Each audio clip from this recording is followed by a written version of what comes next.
Bana Congo to telema tolobela mboka Bole to suwa ko bimisa na poasa Bana Congo to telema tolobela mboka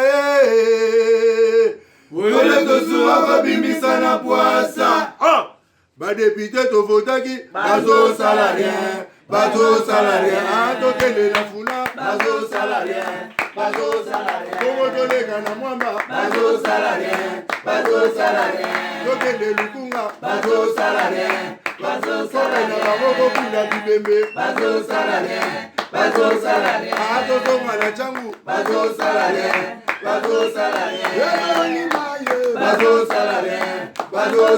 ala kola ni molili bazo salarien kulune paye bazo salarien ala balengani na mama bazo salarien kola ni wape bazo salarien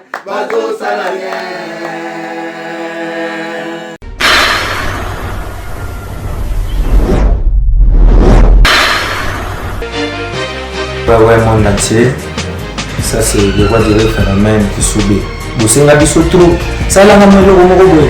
Tu n'as pas de vidéo anniversaire. On a le pays subit. La scène est venue le kumoko. So, vous savez, en gros, vous avez plaisir. Biso nyonso, tous abonnés. Bakinois Balobi TV. Bakinois Balobi TV. So, vous savez, en gros, vous abonnés. Biso tout. Na Bakinois Balobi TV. Ils ont le droit de Pessinga, ils ont le Sengi. Merci. Merci parce que vous allez ébeler de part et d'autre pour nous Hollanda to soit Paul na émission la bino Bakinois Balobi ils allaient moko ba émission auto lever la makambo ya ville à Kinshasa makambo ya politique makambo ya Congo ba miyibi ya ba politicien ya Congo ba yiba ba tonda mbongo te ba parti politique vous allez ko distraire peuple ba politicien ba bimisaka population bana ya batu na balabala bana bango ba vanda na bandaku donc awa to lever la mamuno se fait rien mukolo lelo tous en a besoin to lobela li solo ya ville ya Kinshasa qu'est-ce qui se passe Rita Bola to landi na radio Top Congo Rita Bola zali numéro 1 il y a DGK donc direction générale il y a recette de Kinshasa abi a démissionné pour l'année parce que déjà dans les réseaux sociaux l'Obama est déjà qui ont 2 milliards de francs congolais et je vois qu'il m'a collé na banque m'ont envoyé en place alors batu mususu bazolo bezaye mutazui na ndekonae qu'est-ce qui s'est passé il y a on détourné tout solo ngo na bino lelo de deux to kobeta li solo ya décision du gouverneur ya ville à Kinshasa Jatini Ngobila Mbaka a lobby marche mon côté au Salema ni ya PPRD to mona ki ndeko na biso cadre moko ya PPRD a réagi et to occupé bandeko ya IDPS va lobby té au mato qui t'a biso to marché mais gouverneur a eu décision en avantage à Nini et le pourquoi et puis marche wana c'est dit à quoi toujours c'est mais ça pour ndeko na biso malonda nenge abimi na mutu ya seni comme président bon c'est un peu compliqué ndeko Serge communicateur à PPRD mon collaborateur ya gouverneur de la ville de Kinshasa boni kitoko ndeko na ngolo ya nzambe apesi biso pema nous allons bien très bien Rita Bola 2 milliards de dollars ezuma kolona banque c'est quoi le problème balena gouverneur. Merci beaucoup Paul Toussou parce que Tozo qui charge à la vraie information de Kinoise et Kinoise. Tozo qui Jantini Mobilaza na tête à ville Kinshasa pour redresser au côté de la caméra pour redresser l'image et surtout le fonctionnement de l'institution il y a ville Kinshasa. Très bien. Document moko et bimaki sur les réseaux sociaux il a qui mis solo et bunga qui na déjà cas na compte moko reseller ils ont na banque moko il y a place plus de 2 milliards de francs congolais et ju makolo no baki wana 2 ou 4 jours après toyoki neti yopé on pense ya sango to landi na radio Top Congo ndeko Rita Bola a démissionné maintenant moi mon to landi a lobi boye a démissionné parce que ça na ma mission politique wana a kota ki na mozindo te pour expliquer à moi. Je crois que le gouvernement a pris acte. Le gouverneur a pris acte, il a démissionné. Le gouvernement provincial. Mais bien sûr, parce qu'il a été nommé par le gouverneur de la ville, son excellence Jantini Ngobila Mbaka. Maintenant qu'elle a démissionné, gouvernorat, gouvernement provincial ezui acte. Mais quid de na misolo oyo mukande bimaki ke na banque moko songolo pakala misolo bimaki ezui makolo. Mais na kati ya misolo wana bimaki, on cite le nom de 3 ou 4 personnes. Bazotanga comme Yandegorita Bola, bazotanga Ndeko na ye Emile Bola. Na mwana mwasi moko ya banque wana tukutanga komona ngona mikolo zo yawa oyo baidaki mbongo wana ezalaki na compte DGK ebima. Et tomoni pe bazuzi to justice esali mukanda moko parquet pour nous convoquer madame a que nous répondre na mituna wana. Nous avons pris acte de la démission na ye, mais il faut qu'elle réponde parce que Jantini Ngobila na logique ya musala na ye aye pour nous tombola nkite a ville à Kinshasa. Kinoa azala na de bonnes conditions, banzela e bonga donc azana besoin mon solo. Et puis tolobaki angona na mikona yo kaka pour tout soit. Que maye nyonso etali détournement nyonso etali banti valet sokoza pemi na Jantini Ngobila et kozala te. Soki bazue loboko na kati ya sac OK. Parce que Jantini Ngobila n'aime pas les anti-valets, il est là pour redresser l'image mais aussi redorer surtout l'image. Redresser le bon fonctionnement de l'institution, il y a la régie, il y a Villa Kinshasa Mobimba sur tout le plan. Et ça, il tient à ça parce que Azali Mombali Makassi, et surtout, il a une vision, un programme qu'il doit défendre en 2023 dans les députés provinciaux. Il tient à cœur, il y a quoi accomplir une vision, mais na bateau et Bazali, na bonne moralité, na bateau Bazali, travailleur, tiens beaucoup pour que vision est accomplie. Est accomplie, mais ce qui dit d'abord qui est dans parquet, qui est dans justice. À qui autant comme gouverneur, à bien sala qui soit sur l'instruction du chef, de tout monde qui ndeko Vital Kamere. Ndeko Paul Toussou a nabi sakabatu que moni droit ezali science moko elengi. Na droit to lubaka que. Longola elomo avec ngami oui. Merci beaucoup. Oui. Na droit to lubaka que boye. Responsabilité to ba attribution ezali na ba compétence ezali bien réparti. Ezali bien subdivisé. C'est-à-dire les fractions individuelles. C'est-à-dire tellement bakinoa ba mesana. Tango yo aujourd'hui le boko tia libenga l'état compétence na yo na attribution na yo ezali bien réglementé, bien structuré. Ta responsabilité ezala civile ou pénale. Ezali d'abord personnel et individuel. Ezali collectivité.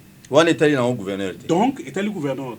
Ok. Il y a un peu de rappeler. Il faut prévenir. La bateau pièce contre pièce. Zinga gouverneur ya ville Kinshasa. Oui. Qui sache que le gouverneur est là pour travailler. Oyo ko tcha lo boko nae na kati ya nzungu ya mwa mosolo bana Kinshasa. To na maye gouverneur zo sala pour qu'il ne bosote à cause de la face ya ye na bazuzi. Très bien. Gouverneur azali impliqué dans mwana. Communicateur ya FCC, communicateur ya PPRD gouverneur à Ville à Kinshasa, ayambaki bandeko MLC, bandeko Lamuka, bandeko IDPS, pona ko solona bango, bayi komona epo basenga bazo autorisation ya la marche na bango contre Malonda comme président Seni, mais gouverneur Boyela bango. Est-ce que vous êtes sûr parce que la constitution et permettre yango et pèse autorisation nango. Gouverneur Betili Bandate? Donc pour le ça quand moi passé parce que constitution est comment va tenir nyonso. Bazo interpréter en ndenge nango. On demande à un organisateur et à Roya qu'on soit un gouverneur pour l'anime. Parce que c'est le gouverneur qui est l'autorité compétente. À côté, il y a moyen, il y a sécurité. Pour que y organisateur autant dans la bâtonneuse. Mais quand ces derniers, à que d'abord, c'est dans un cadre général, dans la période, il y a état d'urgence sanitaire. C'est-à-dire qu'ils ont une décision, ils ont une tata mon konzi. Sali des confinements à Gombe. Mais il y a des gestes et barrières, il faut respecter. Distanciation sociale. Non, déconfiner Gombe. Oui. Gestes et barrières, il faut observer partout sur toute l'étendue de la République. Vous savez que les vols et d'autres histoires, jusqu'à preuve du contraire, ils allaient bloquer.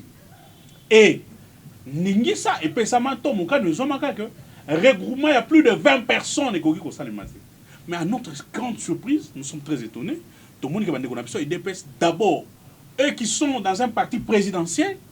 bazalaka ko violer to bazali ko violer bandaka la décision wana.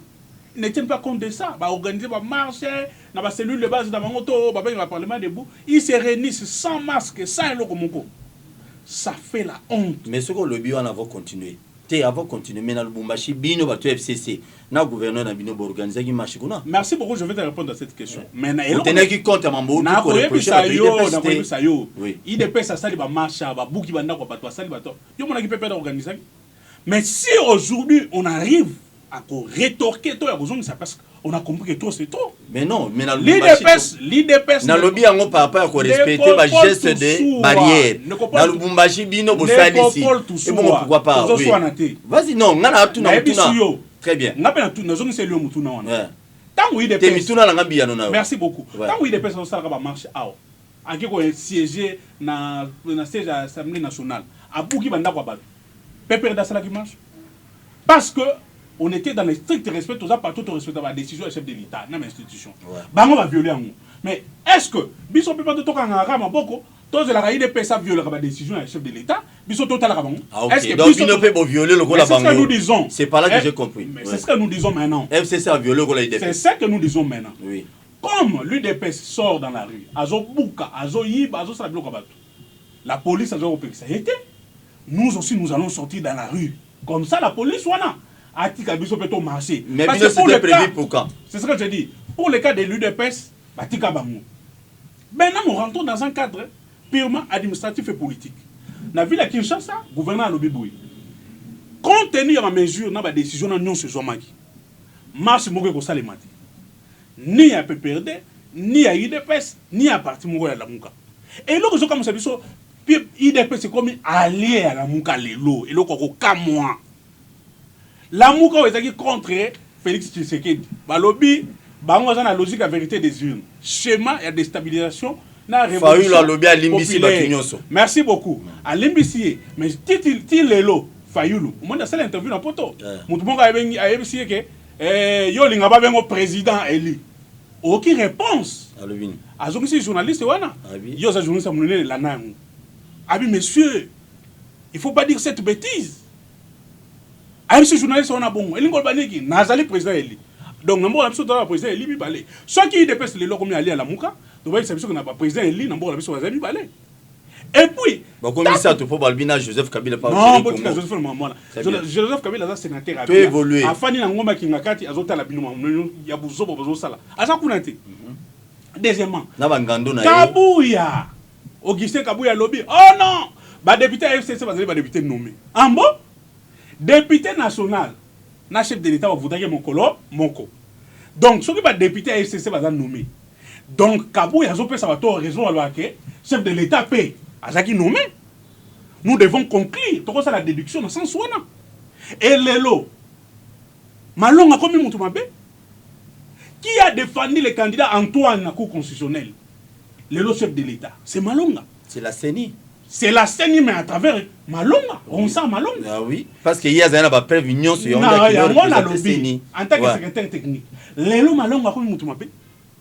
Il ne peut pas la mémoire à mon cousin. Malonga qui était hier un héros pour l'IDPS. Va bêter les mambous.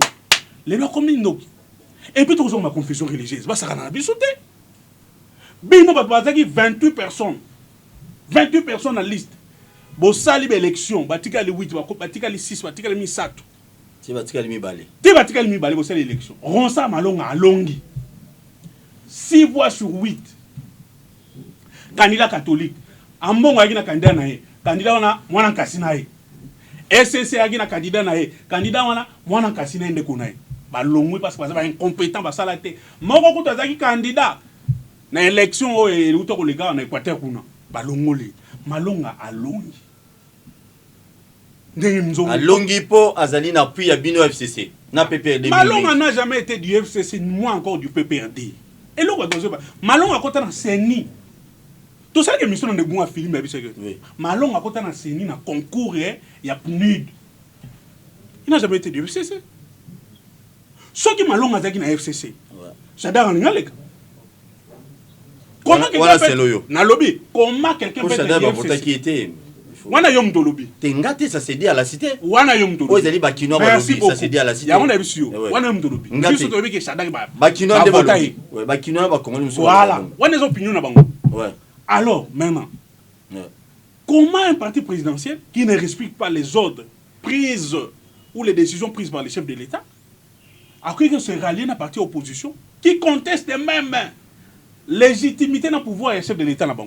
Donc, monsieur le président Antoine Félix Tshilombo, ennemi à Liboso, il y a Yomoko, il y a pouvoir, ils allaient FCCT dans le PPRD. Ils allaient ne parti dans le IDPS. Kabou, il y a la question de l'éloque, il y a ça la Lissangana Fayoulou. Parce que Fayoulou te conteste comme président. Mais vous, ça vous gêne comment? Ça nous gêne. S'il vous plaît. Ça nous gêne. S'il vous plaît, PPRD. Ils ont gêné Bino Ndengeni Bomoni Félix. To la Moukana IDPS lelo ba yokani ba bino ba combattre le Gomoza pour l'intérêt national. Ils ont gêné Bino Nani. Paul Toussoua. PPRD combattre et l'autre mon côté. Oui. Élection et Salamaki, Nabiso Bazaki 28, Batikali 8, Batikali 6, Malonga Lungi. Ce n'est qu'après l'Assemblée nationale, Azosala, qu'on entériné décision. Ne pas confession religieuse, on a dit que Balonga Takim FCC. Ba réunion sur Salamina en bon, on a pas confession religieuse. Ba mona ki angote. Toyebi maye salemi. Intoxication na diabolique. Surtout Kanyaka. Au impérialiste va pesa. On répond à la question de Ngate Serge. Nazo kende. Toyebi Kanyaka. Kanyaka tango na maye tambolaka. Mbonga bino mo bobimisi pour mo bimisa ke no. Mbongo ya biso te, ce sont des impérialistes qui donnent l'argent à Filimbi na Lusha à travers aussi l'église. Pour tout ça oyebi yango. Donc une élection awa. OK église pesa ki 80 000 tablettes. Yo yeba rangote. Bazambongo wapi et pas témoin. Ce sont les impérialistes. L'église au Congo aujourd'hui est l'axe du mal. Ya mambo belé ya mboka na biso lelo. Attaque du réveil, attaque du Kimbangi. Na lobby, l'église on faut pas être responsable. Ils ont pris un acte en âme et conscience pour distraire la population. Répondre à la question, on a pas une question sur Malonda. Malonda n'a rien à voir avec les autres gênés bino pour la nini. Ça nous gêne pourquoi? Mariage ya IDPS. Merci. Na la muka. Les autres gênés bino bata PPRD. Après explication. Token élection, candidat à Bisso PPRD de FCC, Emmanuel Ramazan Chadar. Où a quitté? Azuité. Merci. Le PPRD en tant qu'un parti républicain, responsable est responsable. Merci, tout soit. Moi, je suis côté si recourté. Parce que tu dis que le candidat n'a pas azuité. Abîmé l'échec. Merci beaucoup. Nangam ou IDPS, Cour constitutionnelle fois confirmé. Candidat Antoine. C'est ce que de Tshilombo, président de la République. Candidat Moussoussou, malheureux, qui se réclame président Eli, à l'objet de Nazouaki. À quelque saisir, Fayoulou. Mais au Madrid, à quelque saisir, Cour constitutionnelle. Bandongwani na bitumba ya droit. Fayoulou, le bagina na preuve, église, kaka ma église, wana, église. Église catholique, l'objet, toza la sima Fayoulou, toza la mikumba, yaba PV koya. Tofana na procès, tomunaka des cartons. Yaba papier publicateur, et yaba PV. Toukou. Bah, PV insuffisant. Cour constitutionnelle est confirmé candidat Tshilombo. Sergio, ils ont gêné. Je te réponds. Voilà, je te réponds. Ouais. Et confirmé candidat Tshilombo. Nous, en tant que républicains légalistes, tu veux que le président élit comme on est Félix Antoine Tshilombo. Maintenant, on va quitter. C'est pas Fayoulou. Fayoulou, c'est dit président. Élu Esaïe. Légitime Esaïe. Mais maintenant, comment ce parti politique-là, qui est parti présidentiel, Tata Mokonzazala qui, proclamé par la CENI, confirmé par la Cour constitutionnelle, a ne se rallier, na mouto yo, a contesté pouvoir, il y a chef de l'État, c'est louche. Ah, c'est louche, quand Bino va politique, politique est dynamique, non? C'est louche. Politique est dynamisme, wana ezali par rapport à la vision de Moussous. Mais oyo, ils aussi maté.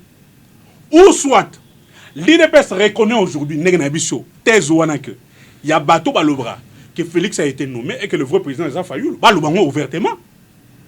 Parce que Kabouya c'est à l'objet que le député a perdu avec nommé. Totoni Kabouya, député na chef de l'État va nommer Bango Mkolomoko. Soki, député a proclamé Bango Mkolomoko. Il y a un autre but. Il va publier Bango, va confirmer dans la Cour constitutionnelle Mkolomoko. résultat et bimi na seni et tout ça et puis ba vota bango mukolo moko soki ba député ya Kabuya ya FCC ne Kabuya lobi bazaki nommé c'est que chef de l'état peut azaki nommé maintenant si cela est vrai et que IDPS a reconnaître et le qu'on a le ba sa population comme ça va que ça la mariage na Fayulu parce que Fayulu a des plans soit pouvoir par force révolution populiste à pouvoir soit les élections anticipées. Merci. Parce que déjà que ça va élection anticipée comme ça va réforme hein. Il y a besoin de beaucoup de OK, merci beaucoup. Alors, on trouve ça anormal qu'un parti politique qui a les chefs de l'État élus, qui a la légitimité de l'institution, a qu'il se rallier un président non élu. Un président virtuel au confinement quand il y a les États-Unis. Merci beaucoup Nabanzi Boyoki donc PPD ba ko mutema pasi zuwa toujours capacité vérité et vérité IDPS na lamuka bale basala deal pour hôtel la candidature en fait côté la mona mboka Rosa Malonda oyo batu bazoloba que ça soit IDPS que ça soit lamuka na batu musu babi bango batu PPD baza simana bango mais yo bosse tant yo lobi kazela na tuna mutuna parce que avant la chité mutuna ezali boyi tant ozolo bambongo etambolaki ba kinwa bana besoin bayeba Rosa Malonda azalaki candidat à l'église ya confession religieuse né d'abord il faut que ça va kinwa rapidement on les a faux débat eza faux débatté église Kimbangu c'est sanzié bino bologaza ya kuna mutuna eza yobi ya ngai très bien. D'abord, sur la constitution, aux lois, aux organisés, nulle part il dit qu'un candidat pour la présidence, il faut la parrainer par une religion. Ça, c'est un. De deux. Ronsard, dans ces cas, il a été parrainé par l'église kimbanguiste. Mais est-ce que la population faut comprendre l'église kimbanguiste, l'église musulmane, l'église Wanamoussous. Bah, je peux si 6 mois dans Ronsard Malong. Une semaine, l'équipe sont 2 semaines. Assemblée n'a pas décision qu'on entérine décision na bango. Pouf balamuki. Mais tomi touni. Tango ni. Banane balamuki église qui mangue c'est la muki. Église qui mangue c'est balamuki. Ba révoquer soit disant monto avec délégué na bango. Ozomo neska flou ezali. Mais tango ni ba yoko zo conscience que ronsa kaza muta FCC. Mais to mona ibango na mona mboka o suki belé. O nani. Voilà. Tango olenga koyi. Bakene pas monseigneur en bon non. Et puis il y a on a lobby. Église catholique n'est église protestante. Bazaki na bakandela mongo. Et ça le côté. Bango moko balongola ki bango babi bakandela. Donc kusi azaki kimbangiste. Asa on ngana ko retenika kino église kimbangiste bazaki mbongo na bango te ya on ba wangani na bango Rosa Malonda. Na mukuse tozo senga nini pour tout soit. L'église na ba o bazali kolo to bazo kamba be tando wana ya mike to bengi ba église bazala ba responsable bako saka na population te. Merci. L'église est l'axe du mal banamina na yo saka yo discours mo Lumumba lobé déjà en 1960 et quelques que l'argent est passé par l'église pour déstabiliser Lumumba parce que Lumumba était incorruptible. Lelo na l'élection 2018 l'argent est passé par l'église na ba tablette tout bien bon. Merci beaucoup. Aujourd'hui tous ceux qui ont voté qui doivent être responsables qu'on dit mama acte na bango. Tant qu'on va voter qui Rosa Malonga mutastima ki bango munduki azala kité. Mais tant qu'on va yoko zokanyaka ba impérialiste ba kutani na bango. Ba pesi bango mai ba pesi bango ba yoko balula. Mais biso to zaba na mikete, ils doivent être responsables. Et d'ailleurs, bango ba fana kana nzambe. Ba bibengi batu ya nzambe. Ba diagono molobeli ya nzambe, lisu ya nzambe. Baza incapable ya ko se réunir autour d'une table pour nous ça. Montomoko. Et bon biso ba pas comme biso ba payer. Donc il faut pas savoir responsable. Merci beaucoup. Nazo peso maloba ya ko chiter na rolo kutuna mutuna. Au moins siko et puis que Bible le bien biso loko linga ba sala ote ko sala un peu muninga te. Oyi biango. Na yepi. C'est biblique hein. C'est biblique. Na yepi. Merci.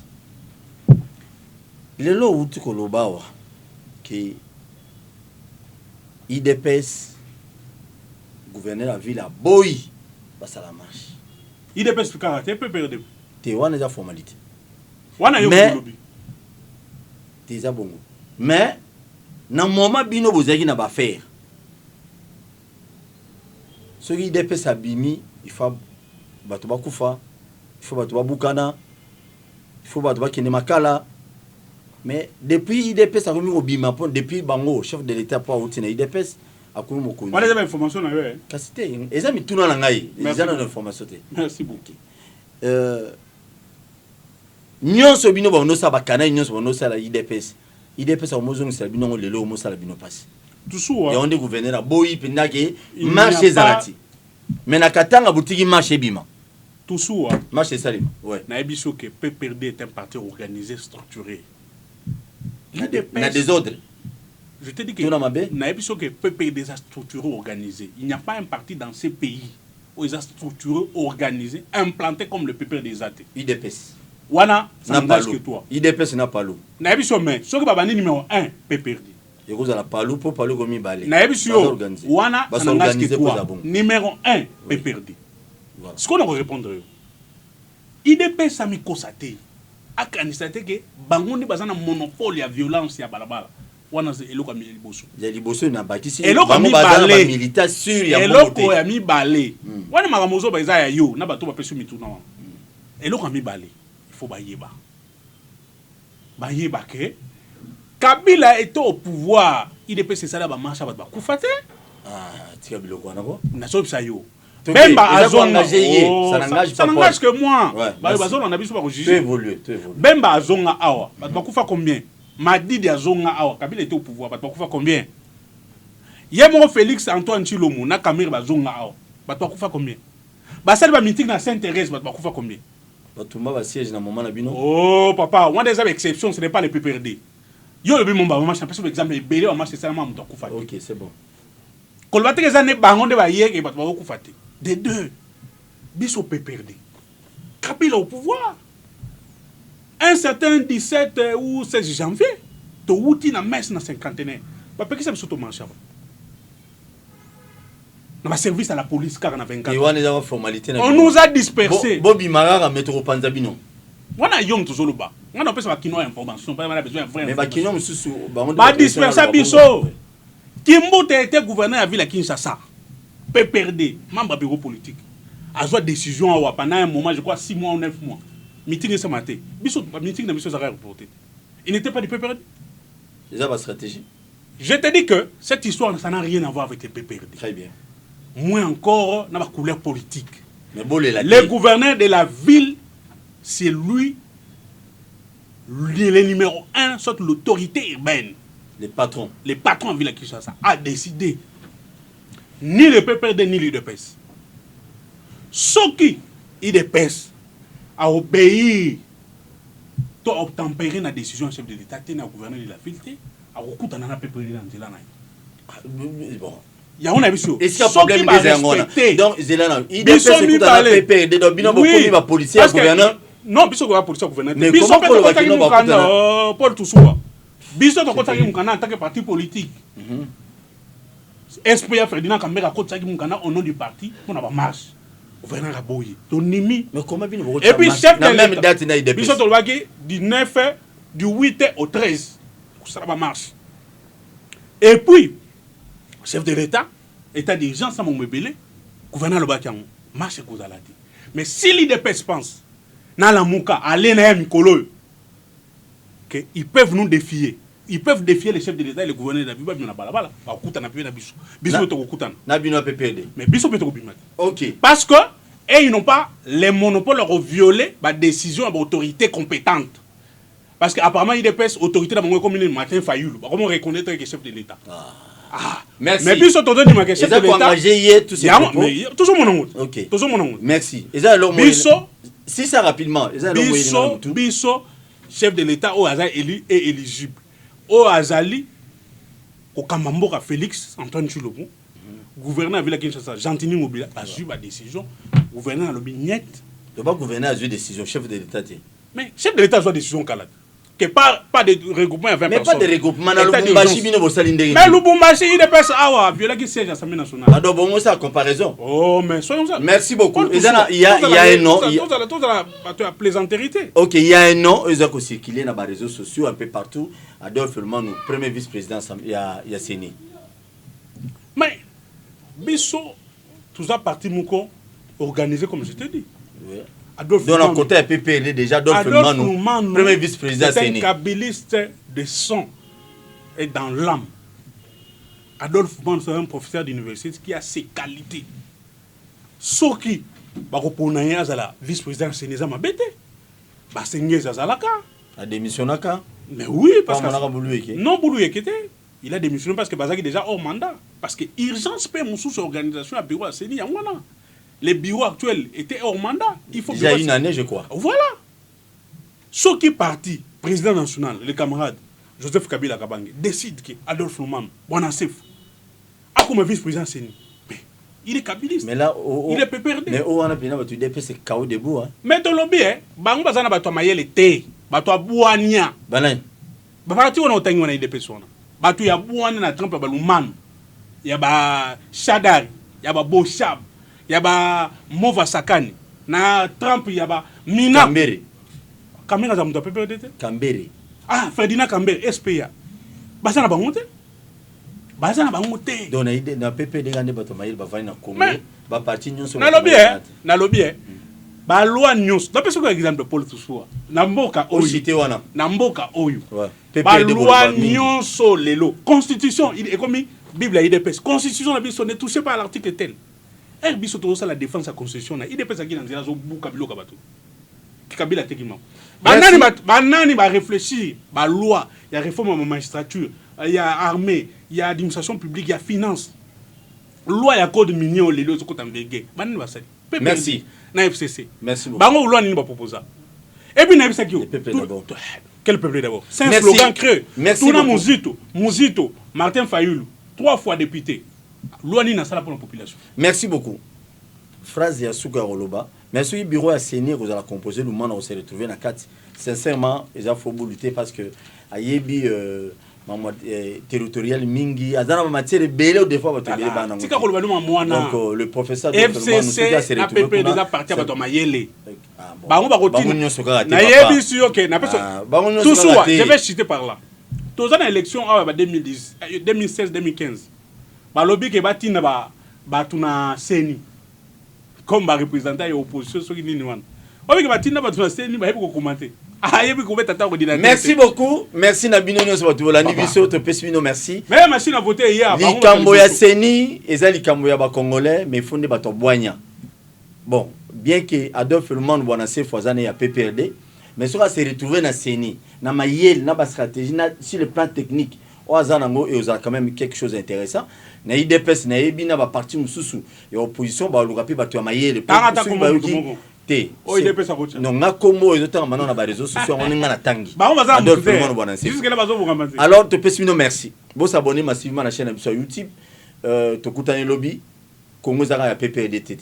Congo za biso news. Congo Kinshasa PPRD ba komi ba policier to ba soldat argentini mobilité. Non. PPRD doit respecter décision argentine. Tu dois respecter pour que violer décision argentine mobile. Là ça devient normal. Là ça devient normal. Merci beaucoup. Mais là on montre bête à prochainement, il y a des Libanais au bazana Kinshasa ba komi mutu makasi parce que ba avocat na biso à Congo. Ba avocat congolais, ba mo même la ba dossier surtout sur le pont à Serge to qui ne signé contrat 10 ans. Après 10 ans ba baluke libango. Donc comme cop il y a avocat congolais. Oh comment c'est ma mingi na Kinshasa. Alors ndeko so moni o libanais na ba avocat. Oh to signé contrat to nga ndako après 10 ans bino bo récupérer. Boboya. Pour ba avocat wana nde bazo bazo lia na simanango. Merci beaucoup. To kutani prochainement ndenge za la rara. Serge, te peso merci. Merci. To pesi ba union so wala na biso. Bakinomba lobby, Paul Tousoua, Moussala Kitoko, la vraie information. Awa. Voilà na bilobalo ba batouté. Et puis yo population. Moi na kabu ya zawapi, moi na kabunda zawapi. Moi na Shadari ya zawapi. Moi na bana Shadari bazao. Bana ya Kabila bazao. Mais moi na Fayulu Madidi ya zawapi. Bana Mova bazawapi. Baza awa. Tango bazoti na bino bibana bana bana bonga zakawapi. Baza na mikili. Mais tu n'as pas bana ba Shadari na ba Mova. Bana Shadari baza awa. Soto lobi bino bobima, bana Shadari ba bima. Mais na biso ke basaka awa. Merci. Bana Kabila kutu babotama awa. Bana Madidi babotama awa. Bon, wana avant que ta police. Bazalaka wapi? Azade na mamnum. Bokeba. Merci équipe technique Mobima Fritas Bino Nyonso. Merci beaucoup GFT na mokonzi na bino. Tokutani prochainement na invité comme d'habitude. Merci. Ouais, monde entier. Ça, c'est le roi du phénomène qui subit. Vous savez, biso trop. Ça, là, on a le mot. Tu n'as pas de vidéo anniversaire. On a le subit. La scène est bien le moko. So, vous savez, en gros, vous avez plaisir. Biso, nous sommes tous abonnés. Bakinois Balobi TV. Bakinois Balobi TV. So, vous savez, en gros, vous abonnez. Biso tout. Na Bakinois Balobi TV. Les avons quoi pour Pessinga, il a au moins 5 000. Au moins, ça peut vous faire un. Non, merci.